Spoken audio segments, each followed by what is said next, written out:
14 na kupunan ang muling magbabalik sa hardcourt para sa panibagong season ng UNTV Cup Executive Face-Off 2025, ang nag-iisang liga ng mga public servants.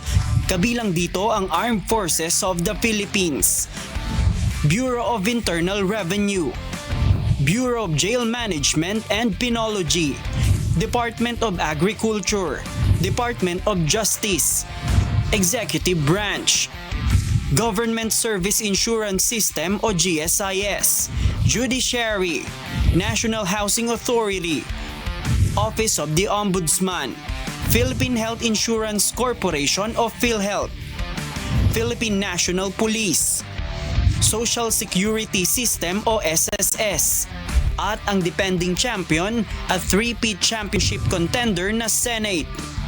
Kabilang sa matataas na opisyal ng gobyerno na nakalista sa lineup ng mga kupunan sina incoming Senator Bam Aquino, Senator Jinggoy Estrada, Senator Bongo at Senator Joel Villanueva. Gayon din sina BIR Commissioner Romeo Lumagi Jr., DA Assistant Secretary Daniel Atayde, DOJ Spokesperson Miko Clavano, Education Secretary Sunny Angara, DOTR Undersecretary Mark Steven Pastor, Associate Justices Maidas Marquez at Raul Villanueva, at NHA Undersecretary Benjo Benavides.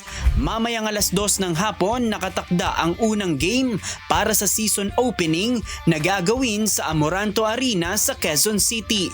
Unang magtatagisan ang SSS kontra PhilHealth. Sunod naman ang Ombudsman kontra NHA 3:30 ng hapon. At huling game ang GSIS kontra sa BJMP ng 5:00 ng hapon. Noong Lunes, isinagawa ang huling pagpupulong para sa huling mga paalala bago ang season opening. Pinangunahan ito ni UNTV Cup Commissioner Atoy Co at Deputy Commissioner Ed Cordero. Nagpaalala naman ang mga commissioner kaugnay ng FIBA rule na siyang sinusunod para sa liga. Tutukan ang maaksyong tagpo sa pagitan ng mga kupunan na layuning makatulong sa kanilang mga napiling benepisyaryo. JP Nunez, UNTV, News and Rescue.